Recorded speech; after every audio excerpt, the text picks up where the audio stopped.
Quand j'ai perdu mon travail, mon mari a ricané, m'être traitant d'inutile, et disant qu'il avait toujours su que j'échouerais. Il ignorait que j'avais vendu un brevet pour 85 millions d'euros. Quand il a exigé le divorce pour « monter en gamme », j'ai accepté en silence. Des mois plus tard, ce sourire suffisant a disparu pour toujours. Le jour où j'ai perdu mon travail, mon mari, l'homme avec qui j'avais partagé 15 ans de ma vie, a ricané en me traitant d'inutile. Il a dit devant ses amis qu'il avait toujours su que j'échouerais. Il pensait que j'étais brisée, sans ressources. Ce qu'il ignorait, c'est que quelques semaines plus tôt, j'avais discrètement vendu un brevet pour 85 millions d'euros. Alors, quand il a exigé le divorce pour, selon ses propres mots, monter en gamme, avec une femme plus jeune, j'ai accepté en silence. Des mois plus tard, quand la vérité a éclaté, son sourire suffisant s'est effacé pour toujours. Bonjour à tous et bienvenue. Avant de plonger dans les détails de cette histoire incroyable, qui, je l'espère, vous donnera de la force, j'aimerais savoir d'où vous m'écoutez. Quelle heure est-il chez vous en ce moment? Dites-le moi dans les commentaires, j'adore lire vos messages. Et essayez de deviner comment cette histoire se termine, vous pourriez être surpris. Le vent d'octobre portait cette morsure fraîche et humide qui vous fait remonter le col de votre manteau sans même y penser, un vent typique de Lyon qui semble s'infiltrer jusqu'à l'âme. Depuis la fenêtre de mon bureau au 7e étage du quartier de la Pardieu, je voyais la basilique de Fourvière se découper sur un ciel bas et lourd, couleur d'ardoise. Cette ville était la mienne, une ville de travail acharné, de secrets bien gardés derrière des façades austères. J'avais consacré 15 années de ma vie à ce laboratoire pharmaceutique, grimpant les échelons à la force de mon travail et de ma passion. J'étais ingénieur chimiste senior, plusieurs brevets à mon nom, à la tête d'une équipe formidable qui développait des traitements innovants. Notre dernier projet, surnommé Neptune, promettait une avancée majeure dans les thérapies ciblées. C'était mon bébé, le fruit de nuits blanches et d'une intuition que je savais juste. Et pourtant, ce jour-là, à 15h17 précise, mon directeur, un homme au sourire aussi poli que vide, m'a convoqué dans son bureau vitré. Il a parlé de restructuration, de réalignement stratégique, de synergie des compétences. Des mots creux, du jargon d'entreprise pour masquer une réalité brutale. Mon poste, mon équipe, mon projet, Neptune, tout était jugé non prioritaire. On ne m'a même pas offert une autre position, pas la moindre porte de sortie honorable. Juste une boîte en carton pour mes affaires personnelles et un chèque qui était une insulte à mes années de loyauté.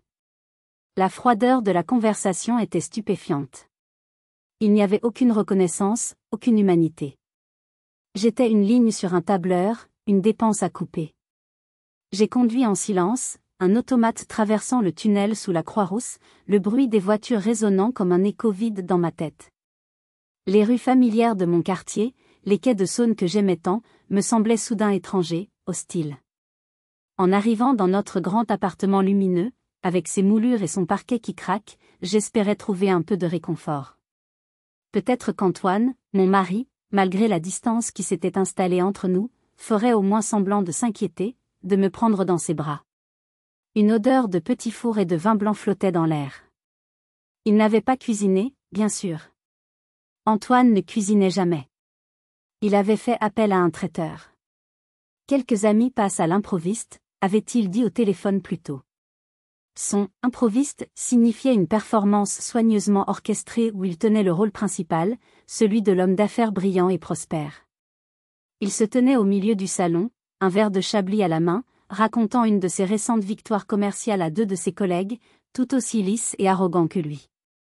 Sa mère, Colette, était assise sur le canapé en velours, droite comme un i, me jugeant du regard par-dessus son propre verre.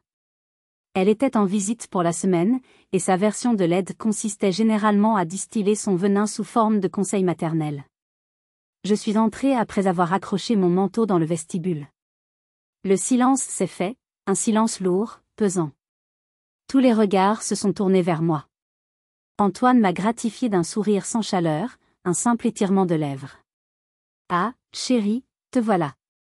Messieurs, je vous présente ma femme, au chômage. » Il a ri. Un rire gras, satisfait, comme s'il venait de raconter la meilleure blague de l'année. Un de ses amis a gloussé, visiblement mal à l'aise mais trop lâche pour ne pas suivre son chef. L'autre a ostensiblement regardé ses chaussures vernies. J'ai réussi à esquisser un sourire poli, un masque que j'avais appris à porter au fil des ans. Bonsoir. Oui, a poursuivi Antoine, savourant son moment de gloire cruelle. Elle m'a enfin donné raison. J'ai toujours dit que le monde de l'entreprise était trop impitoyable pour elle. Trop de requins. J'avais raison, apparemment. Il s'est adossé à son fauteuil, visiblement ravi de lui-même, le roi de son petit royaume.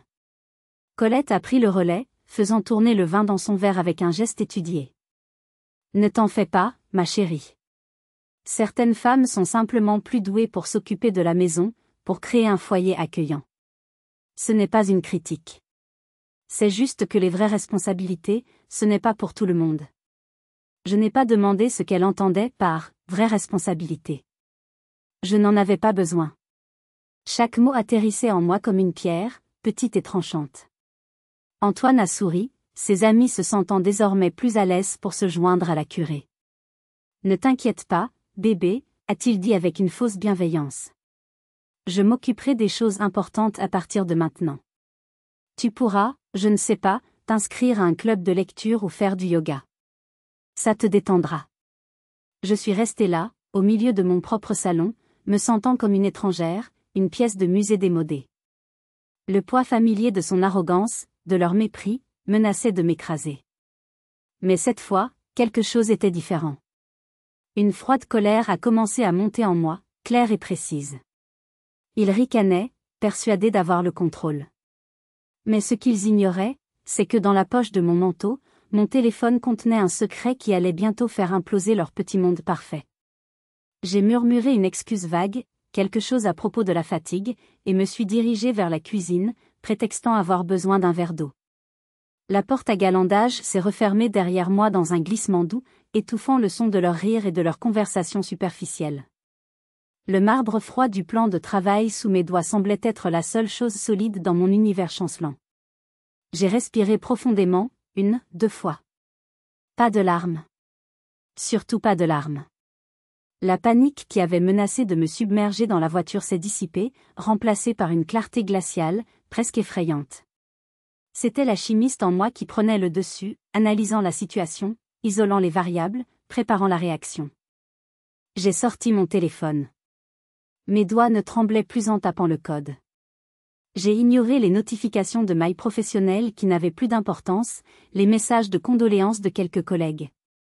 J'ai ouvert l'application de ma banque privée genevoise, celle dont Antoine ne connaissait même pas l'existence. L'écran s'est illuminé, affichant une longue série de chiffres qui semblaient presque irréels, un artefact d'une autre vie. 85 345 210 €. Le produit de la vente de mon brevet sur un nouveau polymère biodégradable, une formule que j'avais perfectionnée pendant des années, dans le secret de mon petit laboratoire personnel. C'était un projet né de ma thèse, bien avant ma rencontre avec Antoine, une passion que j'avais continué à cultiver comme un jardin secret. La vente avait été finalisée un mois plus tôt, discrètement, via une structure juridique que mon avocate avait méticuleusement mise en place pour protéger mes intérêts. Pas Antoine. Pas nous. Moi. Hélène Lafont. Une vague de quelque chose de puissant, de presque dangereux, m'a traversée. Ce n'était pas seulement de l'argent. C'était une assurance vie. C'était la liberté. C'était le pouvoir. Le pouvoir de rester silencieuse, de les regarder jouer leur petite pièce de théâtre cruel, en sachant que le décor allait bientôt s'effondrer. J'ai regardé le chiffre, stable, imperturbable. Puis j'ai levé les yeux vers mon reflet dans la vitre sombre de la fenêtre qui donnait sur la cour intérieure. Mon visage était pâle, mais mes yeux brillaient d'une lueur nouvelle, une lueur de détermination. C'est à ce moment-là que mon téléphone a vibré. Un message de Sylvie, une jeune chimiste brillante de mon ancienne équipe, une protégée. Mon cœur s'est serré. Hélène, c'est terrible ce qui t'arrive. Je suis tellement désolée. Je ne sais pas si je devrais te dire ça, mais je ne peux pas garder ça pour moi. Fais attention à Antoine. Je l'ai entendu parler de ton projet Neptune avec le directeur financier il y a 2 semaines, lors d'un cocktail. Il disait que le projet était trop risqué et que tu étais émotionnellement trop investi, pour être objective. Je suis presque sûre qu'il a contribué à la décision de tout arrêter. Il a saboté ton projet. Le souffle m'a manqué. Les pièces du puzzle se sont assemblées avec une clarté brutale. Les documents perdus, les réunions annulées à la dernière minute, le scepticisme soudain des dirigeants. Ce n'était donc pas seulement de l'indifférence cruelle de sa part. C'était une trahison active, calculée. Il m'avait poignardé dans le dos. Il avait détruit ma carrière, ma passion, pour ensuite pouvoir jouer au sauveur magnanime devant sa mère et ses amis. La colère froide en moi s'est transformée en un noyau de glace pure. Le plan qui commençait à peine à germer dans mon esprit est devenu une certitude absolue. Je ne me contenterai pas de partir. Je le laisserai construire son château de cartes sur ce qu'il croyait être mes ruines, puis je retirerai la fondation d'un seul coup. J'ai effacé le message de Sylvie, non sans lui avoir envoyé un simple « merci ». Sois prudente. J'ai bu mon verre d'eau d'un trait. J'ai lissé ma jupe, recomposé mon visage en un masque de fatigue résignée, et je suis retournée dans le salon. Antoine était en train de servir un autre verre à sa mère. Il m'a jeté un regard, un mélange de pitié et de triomphe. Il se voyait déjà en haut de l'affiche. Ce soir-là, en m'endormant à côté de l'homme qui avait orchestré ma chute, je ne ressentais plus de tristesse. Je ressentais une détermination de fer. Il voulait une femme inutile ? J'allais lui montrer à quel point il avait sous-estimé l'ennemi qui dormait à ses côtés. 2 semaines se sont écoulées. 14 jours d'un silence glacial, seulement interrompu par les soupirs théâtraux d'Antoine et les conseils non sollicités de Colette, qui avait prolongé son séjour pour m'aider à traverser cette épreuve. En réalité, elle était là pour superviser ma disgrâce, pour s'assurer que je comprenais bien ma nouvelle place. Elle déplaçait mes livres, réorganisait ma cuisine, commentant à voix haute que j'aurais enfin le temps de m'occuper, correctement, de la maison. Chaque geste était une micro-agression, une façon de me rappeler mon inutilité supposée. Antoine, lui, passait ses soirées au téléphone, parlant fort de ses projets, de ses succès, s'assurant que j'entende bien à quel point son monde continuait de tourner, et même plus vite, maintenant que j'étais un poids mort. Puis, le jour est arrivé. J'étais assise à la table de la salle à manger, la même table où j'avais été humiliée 2 semaines plus tôt. Le soleil matinal filtrait à travers les grandes fenêtres, projetant de longs rectangles de lumière sur le parquet ciré, rendant la scène presque surréaliste. Antoine est entré, suivi de son avocat, un jeune homme aux dents blanches et au costume trop cher, qui transpirait l'ambition et le mépris. Il respirait la confiance, la victoire facile. « Bonjour », a dit Antoine, s'asseyant en face de moi sans attendre d'y être invité. Il n'a même pas pris la peine de me proposer un café. L'avocat a posé une mallette en cuir sur la table, en a sorti une liasse de papier et l'a fait glisser vers moi avec un sourire calculé. Nous avons discuté de ce qui serait juste, a commencé Antoine, la voix basse et délibérée, comme un roi accordant sa clémence. Étant donné nos trajectoires de vie qui sont maintenant, disons, très différentes, c'est vraiment une faveur que je te fais. Un nouveau départ pour toi. L'avocat a enchaîné, sa voix mielleuse contrastant avec la dureté des termes qu'il énonçait. Cet accord vous offre de la clarté, Hélène. Pas de procédure longue et douloureuse, pas de déballage public. Vous gardez vos effets personnels, vos vêtements, bien sûr, et une modeste pension compensatoire pour vous aider à vous remettre sur pied. Une rupture nette, propre. C'est très généreux de la part de monsieur. Mes yeux ont parcouru les pages. C'était pire que ce que j'avais imaginé. Pension alimentaire minimale, calculée sur la base de mon statut de sans-emploi. Renonciation à toute part du patrimoine commun, y compris cet appartement que nous avions acheté ensemble mais qui était principalement à son nom dans les documents qu'il avait préparés. Aucune mention des années où je l'avais soutenu financièrement dans ses entreprises ratées au début de notre mariage, des nuits passées à trier des factures pendant qu'il dormait du sommeil de l'homme à qui le monde doit tout. C'était un document conçu pour m'effacer, pour me dépouiller. Il s'attendait à des larmes, des cris, des négociations pathétiques. Je n'ai rien offert de tout cela. J'ai simplement tendu la main et pris le stylo Mont Blanc posé à côté des documents. Leurs regards se sont croisés, une étincelle de satisfaction suffisante passant entre eux. Mon silence était mon aveu de défaite. Ma signature, un acte de désespoir. En signant chaque page, la voix de mon père, un menuisier auvergnat au bon sens inébranlable, résonnait dans ma tête. Il m'avait dit un jour, après que je me sois plainte d'un collègue manipulateur, si quelqu'un creuse sa propre tombe, ne lui prends pas la pelle. Assure-toi juste qu'il a assez de cordes pour finir le travail. J'ai signé. Page après page. J'ai signé ma liberté. J'ai repoussé les documents vers eux. L'avocat les a rassemblés vivement, comme un joueur de cartes qui vient de remporter la main finale. Antoine s'est adossé à sa chaise, ce fameux sourire arrogant étalé sur son visage. « Tu fais ce qu'il faut », a-t-il dit, comme s'il me félicitait d'avoir enfin compris ma place. Il pensait que j'étais vaincu, une victime pitoyable. Et vous, à ma place, qu'auriez-vous fait? Auriez-vous crié? Pleuré? Dites-le moi dans les commentaires.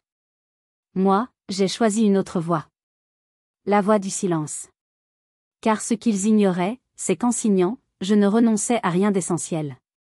L'essentiel, ils ne savaient même pas qu'il existait. Et le plus ironique? Leur propre document contenait la corde dont mon père parlait. Une petite clause dans les statuts de la SCI de l'appartement, que j'avais insisté pour ajouter des années auparavant lors de l'achat, stipulait que toute décision de vente ou d'hypothèque nécessitait l'accord unanime des deux actionnaires, quelle que soit la répartition des parts. Même si ma part était minoritaire, ma signature était indispensable. C'était ma corde. En leur rendant les papiers signés, j'ai murmuré, la voix basse pour paraître brisée, je commencerai à faire mes cartons aujourd'hui. Ils ont souri, soulagés.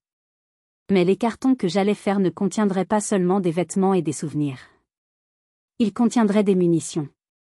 Mon esprit a dérivé, loin de cette table polie et de ces sourires carnassiers, pour retourner un an en arrière.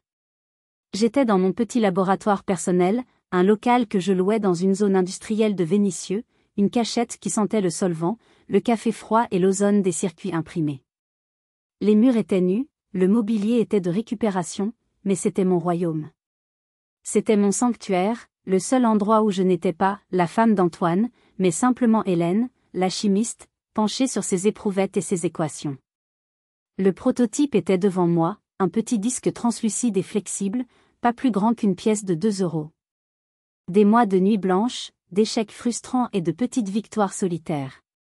C'était un polymère capable de conduire l'électricité tout en étant entièrement biodégradable, conçu pour des implants médicaux temporaires. Une petite révolution potentielle. J'ai soudé le dernier composant sous le microscope, retenant mon souffle. C'était fini. Ce n'était pas parfait, mais ça fonctionnait. Et c'était entièrement à moi. Le fruit de mon propre génie, de ma propre persévérance. La porte a grincé. Bernard est entré. 70 ans, professeur à la retraite de l'école de chimie de Lyon, mon mentor depuis mes années d'études. Il a toujours cru en moi, même quand je doutais. Il m'a tendu un gobelet de café chaud de la machine du couloir, sans un mot. Tu as l'air d'avoir mené une guerre, a-t-il dit en examinant mon plan de travail chaotique, jonché de schémas et de composants. On pourrait dire ça, ai-je admis en m'étirant, le dos endolori. Mais ça marche. Bernard, je crois que ça marche vraiment. Il a examiné le prototype avec une attention d'expert, le tournant et le retournant dans ses mains calleuses. Un long silence. Puis il a levé les yeux vers moi, son regard habituellement doux devenu soudainement sérieux, presque sévère. C'est ton assurance vie, Hélène. Contre toutes les tempêtes. Personnelles ou professionnelles. Je connais Antoine. Je sais comment il est. Ne le laisse jamais mettre la main dessus. Ne lui en parle même pas. Ces mots ont résonné en moi avec la force d'une prophétie. Je savais qu'il avait raison. Si Antoine flairait le potentiel financier, il trouverait un moyen de se l'approprier, de le transformer en son succès, me reléguant au rôle de simple assistante. C'est pourquoi, la semaine précédente, j'avais déjà contacté Maître Dubois, une avocate redoutable spécialisée en propriété intellectuelle, recommandée par Bernard. Une femme précise, dont les lunettes fines ne cachaient rien de son intelligence acérée. Nous avions tout réglé lors de plusieurs réunions discrètes. Nous avons créé une petite société de recherche, une SASU, société par action simplifiée unipersonnelle, à mon nom de jeune fille, Lafond Innovation. Le brevet serait déposé au nom de cette société. Toute correspondance passerait par le cabinet de l'avocate. Aucun lien juridique, aucune trace ne devait remonter jusqu'à mon foyer, jusqu'à Antoine. C'était une opération clandestine, menée sous le nez de l'homme qui partageait mon lit. Un mois avant mon licenciement, le téléphone avait sonné. J'étais dans mon laboratoire. C'était Maître Dubois. Prête pour une bonne nouvelle? Sa voix était calme, comme toujours, mais je pouvais déceler une pointe d'excitation. Le brevet a été approuvé. Et l'offre de rachat du groupe médical allemand, Biotech Dynamics, que nous avions contacté, a été acceptée. Ils sont très impressionnés. J'ai agrippé le bord de la table, mes genoux devenant mous. Combien? Ai-je à peine osé murmurer. Le total, après impôts et frais, s'élève à 85 millions d'euros. L'argent sera transféré sur le compte de votre société en Suisse dès que les dernières signatures seront apposées. Maître Dubois a ajouté une précision cruciale, une phrase qui est devenue mon mantra: selon votre contrat de mariage en séparation de biens, ce brevet développé bien avant le mariage et détenu par une société distincte à votre nom de jeune fille est un bien propre. Il est juridiquement intouchable. Même s'il essaie, il n'aura pas un centime. C'est votre forteresse. Quand j'ai raccroché, Bernard, qui était présent, a posé une main sur mon épaule. Tu viens de te construire une forteresse. Maintenant, sois maligne. N'en parle à personne. Surtout pas à lui. Certains châteaux sont plus forts quand personne ne sait qu'ils existent. J'avais donc une forteresse financière. Maintenant, il ne me restait plus qu'à attendre que mon cher mari attaque, pour qu'il s'écrase contre ces murs invisibles. L'air de Lyon avait cette douceur trompeuse d'un début de printemps, quand les magnolias de la place des Célestins commencent à éclore. Antoine m'avait donné rendez-vous dans un café chic de la Presqu'île, un de ces endroits avec des chaises en laiton, des miroirs vieillis et des serveurs qui portent leur tablier comme un costume de scène. C'était son territoire, un lieu public où il pouvait contrôler la narration, se donner en spectacle. Il était déjà là quand je suis arrivé. Table en coin, posture parfaite, costume anthracite impeccable. Et à côté de lui, une jeune femme que j'avais déjà aperçue sur ses réseaux sociaux, dans des photos où j'avais été soigneusement coupée. Chloé. Manucure parfaite, robe coûteuse, et ce sourire qui ne monte jamais jusqu'aux yeux, un sourire de façade. Merci d'être venu, a-t-il dit, d'un ton faussement magnanime, comme s'il m'accordait une audience. Je pense qu'il est bon de finir les choses en adulte, sans drame. Il a fait un geste vers sa compagne, qui me dévisageait avec une curiosité malsaine. Voici Chloé. Elle m'aide à voir la vie différemment. Une mise à niveau, si tu veux. Le mot était lâché. Mise à niveau. Comme si j'étais un vieux logiciel obsolète qu'il fallait remplacer. Chloé m'a offert un regard que j'avais vu 100 fois chez ce genre de femme. Un mélange de pitié condescendante et de triomphe mal dissimulé. Elle avait gagné l'homme, le statut, l'appartement. Elle pensait avoir tout gagné. J'ai hoché la tête, mon visage aussi neutre que possible. Bonjour. Le serveur est arrivé, me servant un café noir sans même que j'aie à le commander. Une vieille habitude de l'époque où je travaillais dans le quartier et où je venais souvent ici pour des déjeuners d'affaires. La chaleur de la tasse entre mes mains était un point d'ancrage dans cette mer de mépris.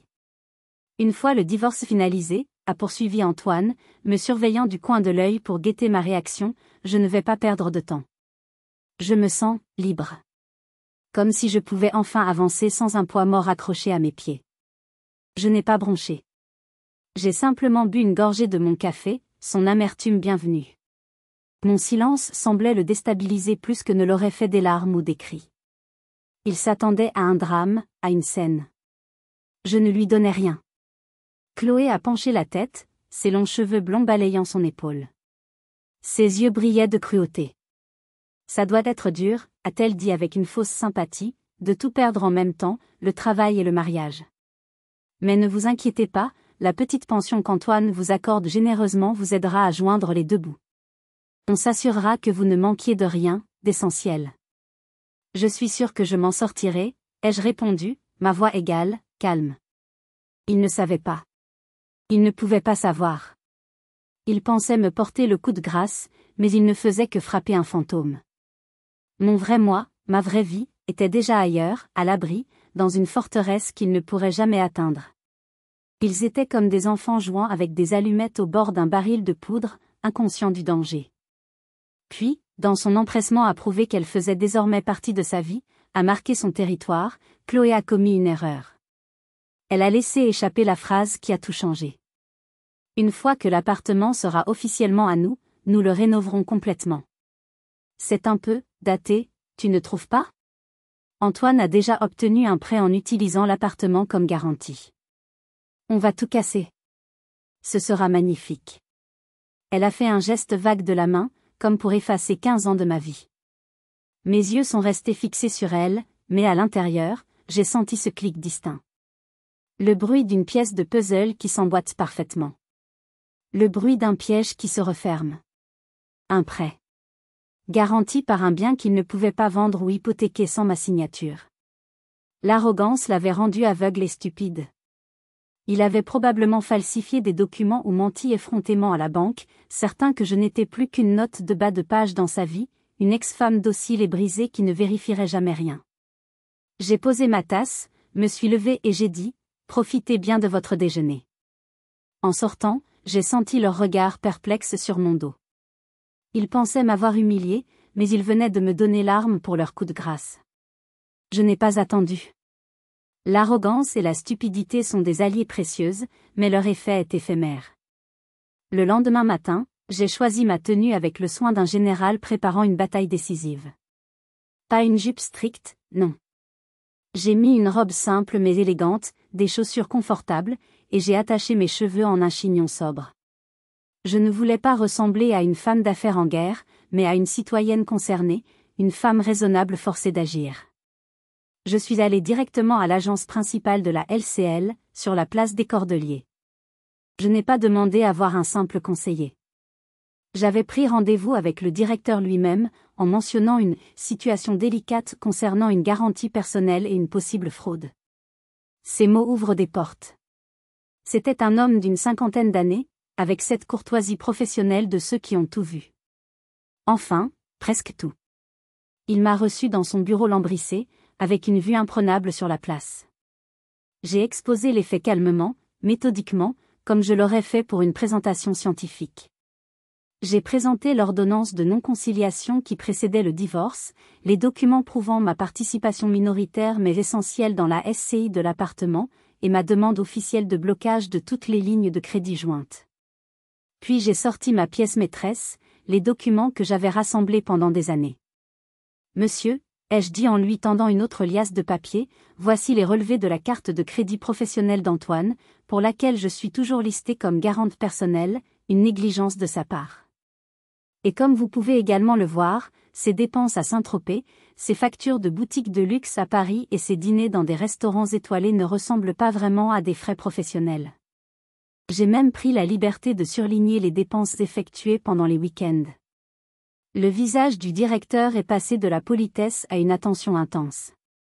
Il a fait défiler les pages, ses sourcils se fronçant. Il a tapoté quelques informations sur son ordinateur, son expression devenant de plus en plus sombre. L'utilisation d'une carte d'entreprise à des fins personnelles, surtout avec un garant, n'était pas seulement une faute morale. C'était un abus de biens sociaux, un délit pénal. Et ceci, ai-je ajouté en posant un dernier document sur son bureau, est une information que j'ai reçue concernant une possible demande de prêt hypothécaire sur notre bien commun, sans mon consentement. Je vous demande de vérifier et, le cas échéant, de le signaler comme une tentative de fraude. Le directeur a levé les yeux de ses papiers, son regard nouveau. Il ne voyait plus une femme bafouée, mais une femme dangereusement bien préparée. Je comprends, a-t-il dit lentement, son ton devenant glacial. Madame, je vais devoir prendre des mesures immédiates. La politique de la banque est très claire sur ce genre de situation. Il a passé quelques appels, sa voix basse et urgente, utilisant des termes comme alerte fraude, procédure d'urgence, gel conservatoire. Des employés se sont affairés discrètement en arrière-plan. En moins de 20 minutes, j'ai vu les premières ondes de choc se propager dans leur système informatique. Les comptes sont gelés, a-t-il finalement annoncé. Toutes les cartes sont bloquées. Et une demande de remboursement immédiat du solde total, y compris les pénalités, sera envoyée à monsieur d'ici la fin de la journée. Étant donné la nature inhabituelle de ces dépenses, une enquête interne sera également lancée, et nous nous réservons le droit de transmettre le dossier aux autorités compétentes. J'ai hoché la tête. Je vous remercie de votre diligence. Je suis sorti de la banque et j'ai respiré l'air frais de la ville. Le soleil brillait, ricochant sur les façades haussmanniennes. Je n'avais même pas atteint le pont Lafayette que mon téléphone a vibré dans mon sac. Une fois. 2 fois. Le nom d'Antoine s'affichait. Je l'ai ignoré. Une seconde plus tard, un message texte est arrivé, écrit en majuscules rageuses. Qu'est-ce que tu as fait? Mes cartes sont refusées. Appelle-moi tout de suite. Je me suis arrêté au milieu du pont, regardant la Saône s'écouler paresseusement en dessous. J'ai lu son message, un petit sourire aux lèvres. Il sentait la terre trembler sous ses pieds. Il était probablement au milieu d'un déjeuner coûteux avec Chloé, son visage passant de l'arrogance à la panique lorsque le serveur lui a annoncé que sa carte était rejetée. L'image m'a procuré une satisfaction sauvage et profonde. Mais ce n'était que la première secousse. Le tremblement de terre, le vrai, était encore à venir. Il voulait une rencontre. Immédiatement. J'ai accepté, mais j'ai imposé mes conditions.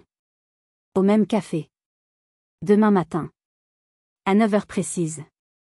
J'ai choisi le terrain, j'ai choisi l'heure. La dynamique du pouvoir avait changé. Le lendemain, je suis arrivé en avance. J'ai pris la même table en coin, mais je me suis assise sur la banquette, le dos au mur, face à l'entrée. Une position de contrôle, qui me permettait d'observer sans être observé. J'ai commandé un thé vert et j'ai attendu, parfaitement calme, feuilletant un journal que je ne lisais pas vraiment. Il a déboulé à 9h05, déjà en sueur. Son costume, d'habitude si impeccable, était froissé, comme s'il l'avait enfilé à la hâte. Sa cravate était légèrement de travers. Il avait des cernes sombres sous les yeux, le visage tiré d'un homme qui n'a pas dormi. Il ne s'est même pas donné la peine de dire bonjour ou de s'excuser pour son retard. Tu dois annuler ça, Hélène. Immédiatement. Sa voix était un sifflement bas et furieux, destiné à m'intimider, mais la panique qui vibrait en dessous était évidente. J'ai pris une gorgée de mon thé avant de répondre, lentement. J'ai posé ma tasse sur la soucoupe sans faire de bruit. Bonjour, Antoine. Assieds-toi. Nous allons parler comme des adultes. Tu veux un café? Tu as l'air d'en avoir besoin. Ma politesse l'a décontenancé. Il s'est laissé tomber sur la chaise, ses mains jointes sur la table pour les empêcher de trembler. Laisse tomber tes manières. Les lignes de crédit. L'hypothèque. Tu as tout bloqué. Tu te rends compte de ce que tu as fait?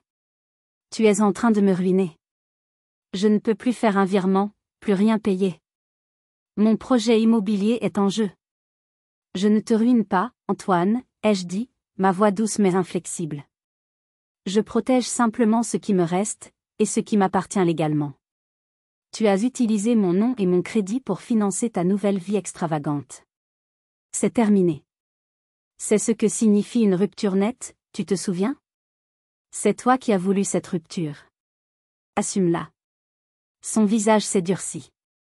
Tu ne comprends pas. J'ai des affaires en cours, des investissements. Tu es en train de tout saboter par pure méchanceté. Des investissements? Je l'ai interrompu, mon ton devenant un peu plus froid. Comme cette montre que Chloé exhibait sur Instagram la semaine dernière? Ou ce week-end à Deauville dans un palace? Ce ne sont pas des investissements, Antoine. Ce sont des dépenses. Faites avec de l'argent qui, en partie, était garanti par moi, sur des comptes que tu n'as pas pris la peine de nettoyer. C'est de la négligence. Ou de l'arrogance. Probablement les deux. Il était pris au dépourvu. Il ne s'attendait pas à ce que je sois si bien informée, si précise. Il a tenté une autre approche, la menace, son arme favorite. Si tu ne débloques pas tout ça immédiatement, je raconterai à tout le monde ce que tu es devenu. Une femme aigrie, folle de jalousie, qui essaie de se venger après avoir été mise à la porte. Je détruirai la réputation qu'il te reste. Tu ne trouveras plus jamais de travail dans ce secteur. J'ai presque ri. Sa réputation. La seule chose qui comptait vraiment pour lui. Fais-le, ai-je dit en le regardant droit dans les yeux, sans ciller. S'il te plaît, fais-le. Et quand tu le feras, je transmettrai tes relevés de carte de crédit d'entreprise, ainsi qu'une copie de l'offre de prêt hypothécaire frauduleuse que tu as obtenue en imitant potentiellement ma signature, directement au service des impôts et au procureur de la République.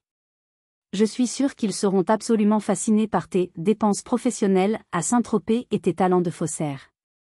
Le sang a quitté son visage. Il a ouvert la bouche, mais aucun son n'en est sorti. Il était en échec. Il le savait. Il avait joué et il avait perdu. C'est à ce moment précis que la porte du café s'est ouverte. Chloé est entrée, un grand sourire aux lèvres, visiblement appelée en renfort. Elle portait un nouveau sac à main qui devait coûter le salaire de 3 mois d'un ingénieur. Elle n'avait aucune idée du drame qui se jouait. Elle nous a vus et s'est approchée, un air d'arrogance sur le visage.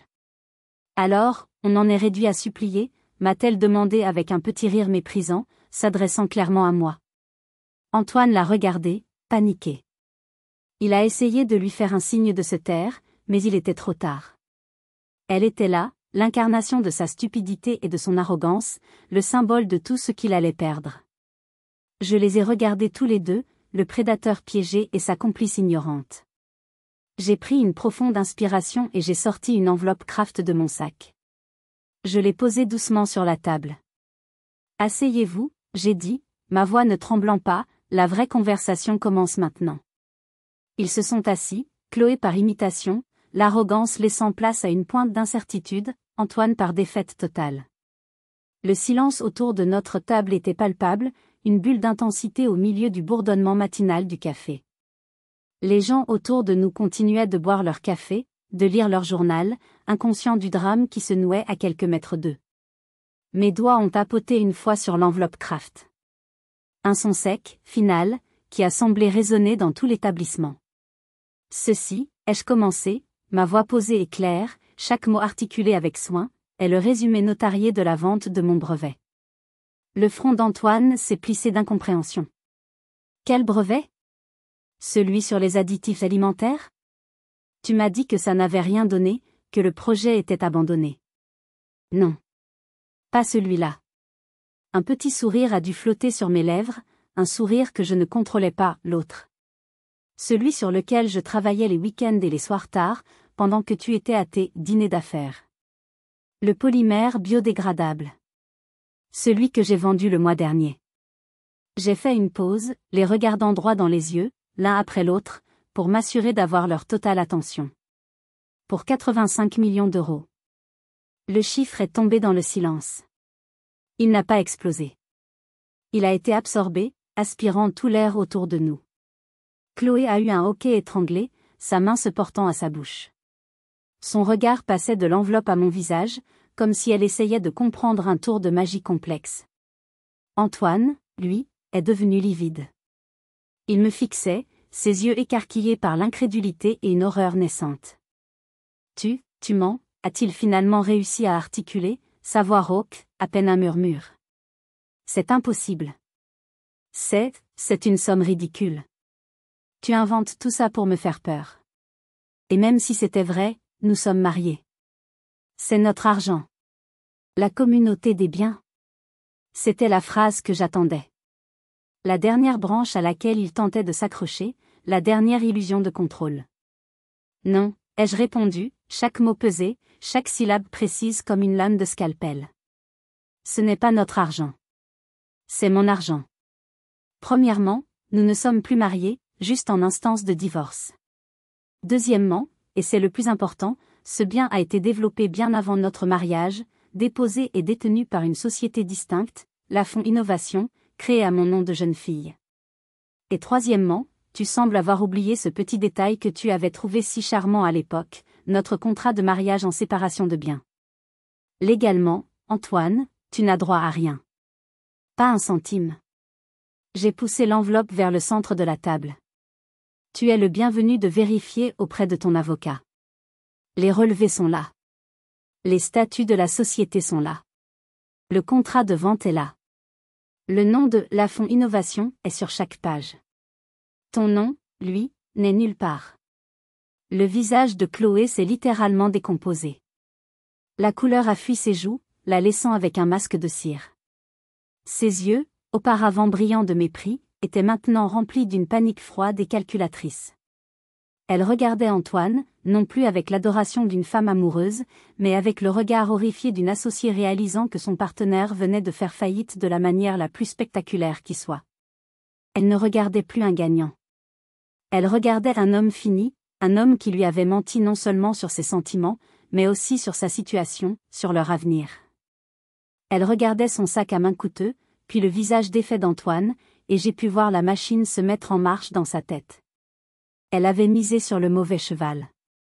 Je me suis levée, le bruit de ma chaise raclant sur le sol semblant anormalement fort. J'ai laissé l'enveloppe sur la table, leur vérité toxique exposée sous la lumière crue du matin. Je n'avais plus rien à leur dire. Les chiffres parlaient pour moi. Je vous souhaite à tous les deux, le meilleur, ai-je dit sans la moindre trace d'ironie. Vous allez en avoir besoin. Mon travail ici était terminé. Mais ma journée, elle, ne l'était pas encore. Il me restait une dernière signature à apposer. La plus importante de toutes. Je suis sortie du café sans un regard en arrière. L'air frais de la ville ne m'avait jamais semblé aussi pur, aussi léger. Chaque pas sur les pavés de la rue de la République était un pas de plus loin de mon ancienne vie, un pas vers ma liberté. Je n'ai pas pris de taxi. J'ai marché. J'avais besoin de sentir la ville sous mes pieds, de me mêler à la foule anonyme, de n'être plus qu'une femme parmi d'autres, mais une femme enfin maîtresse de son destin. Le bruit des trams, les conversations des passants, le parfum des marrons chauds d'un vendeur ambulant, tout me semblait nouveau, vibrant. Mon chemin m'a mené aux portes du palais de justice, ce bâtiment imposant aux 24 colonnes qui avait toujours symbolisé pour moi un monde complexe et lointain. Aujourd'hui, il symbolisait ma libération. Maître Dubois m'attendait sur les marches, un fin dossier sous le bras et un petit sourire aux lèvres, un vrai sourire cette fois. Elle n'a pas posé de questions.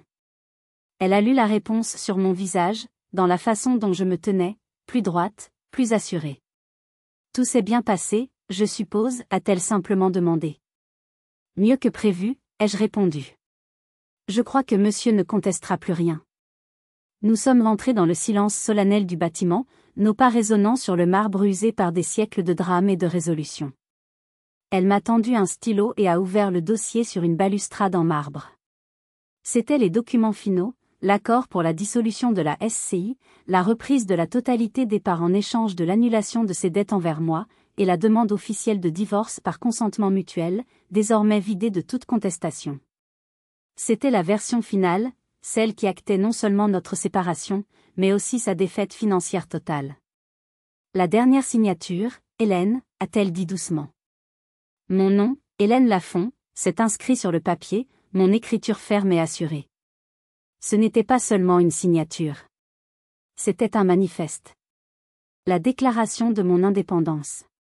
C'était fait. Chaque lien juridique, chaque fil qui me rattachait encore à Antoine, était sectionné. Nous nous sommes serrés la main, une poignée de main franche et solide. C'est fini, Hélène.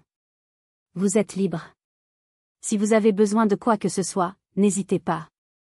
Je suis resté un instant seul sur les marches, regardant le flot de la vie continuer sur les quais.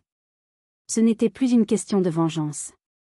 La colère s'était dissipée, comme un brouillard matinal sur la Saône, laissant place à une immense sensation de paix, de légèreté. Ce n'était même plus une question d'argent. C'était la certitude d'avoir survécu, d'avoir été plus intelligente et plus forte. C'était la connaissance que je ne les avais pas laissés me détruire, ni définir qui j'étais. Je suis arrivé à ma voiture, une petite voiture électrique discrète que j'avais achetée la semaine précédente. Je me suis glissé sur le siège conducteur, savourant le silence de l'habitacle, l'odeur du neuf. J'ai posé mes mains sur le volant. Et à ce moment précis, mon téléphone a vibré. Une notification de mon application bancaire suisse. Transfert initié, 5 millions d'euros vers votre compte courant en France. C'était le premier virement que je m'autorisais.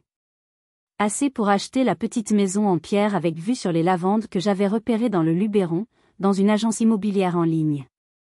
Assez pour ne plus jamais avoir à dépendre de personne. Assez pour commencer à construire une nouvelle vie, sur mes propres termes. Le timing était si parfait que j'ai éclaté de rire. Un rire franc, libéré, qui venait du plus profond de mon âme, un rire qui a fait tourner la tête d'un passant. J'ai démarré le moteur silencieux et je me suis inséré dans la circulation, quittant Lyon et me dirigeant vers le sud. Vers le soleil. J'ai laissé derrière moi une vie de mensonges et de mépris. Devant moi, il y avait le soleil de la Provence et une page blanche. Mais avant de tourner la page, il y avait un dernier message que je devais partager. Je ne suis pas allé en Provence tout de suite. J'ai d'abord loué un petit appartement meublé, anonyme, pour laisser la poussière retomber et planifier la suite. Et c'est de là, aujourd'hui, dans le calme de cette nouvelle solitude choisie, que je vous parle. Cette histoire, en fin de compte, n'est pas une histoire d'argent ou de vengeance. Croyez-moi, la satisfaction de voir leur visage se décomposer a été intense, mais elle est fugace. La vraie victoire est ailleurs. C'est une histoire sur la valeur que l'on s'accorde à soi-même. Pendant des années, j'ai laissé quelqu'un d'autre définir ma valeur. J'étais une bonne épouse, une bonne professionnelle, une bonne belle-fille. J'ai coché toutes les cases de la société. Et quand l'une de ces cases a disparu, celle du travail, j'ai laissé mon mari me convaincre, même pour un court instant, que je ne valais plus rien. J'ai cru que j'étais inutile, parce qu'il le disait. Et le pire, c'est qu'une partie de moi a commencé à le croire. L'erreur n'a pas été de perdre mon travail. L'erreur a été de lui donner ce pouvoir sur moi, bien avant ce jour fatidique. Le brevet, l'argent, n'ont été qu'un outil. Un simple levier pour me permettre de reprendre ce que j'avais laissé filer au fil des années de compromis et de sacrifices silencieux, mon indépendance et mon amour-propre. Alors, le message que je veux vous laisser aujourd'hui est simple, et il vient du cœur. Ne laissez jamais, au grand jamais, personne vous dire qui vous êtes ou ce que vous valez. Ni votre conjoint, ni vos enfants, ni votre patron, ni même la société. Votre valeur ne dépend pas de votre statut social, de votre fiche de paie ou de la propreté de votre maison.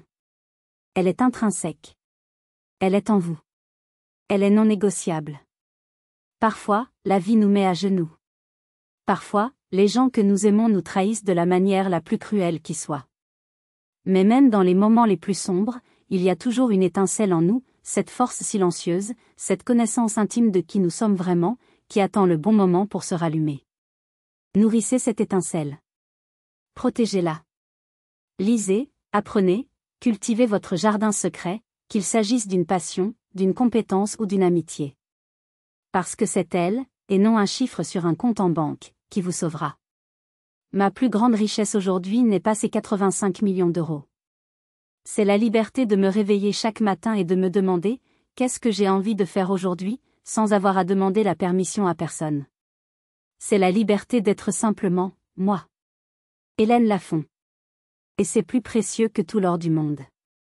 Si mon histoire vous a touché, si elle a résonné en vous, ou si vous avez vous-même vécu une situation où vous avez dû vous battre pour retrouver votre valeur et votre dignité, partagez votre expérience dans les commentaires. Vos histoires comptent. Elles peuvent donner de la force à quelqu'un d'autre qui, en ce moment même, se sent peut-être inutile et invisible. Merci de m'avoir écouté jusqu'au bout. Si vous voulez plus d'histoires sur la résilience, la force et la justice, n'oubliez pas de laisser un pouce bleu et de vous abonner. Prenez soin de vous, et n'oubliez jamais, jamais votre valeur.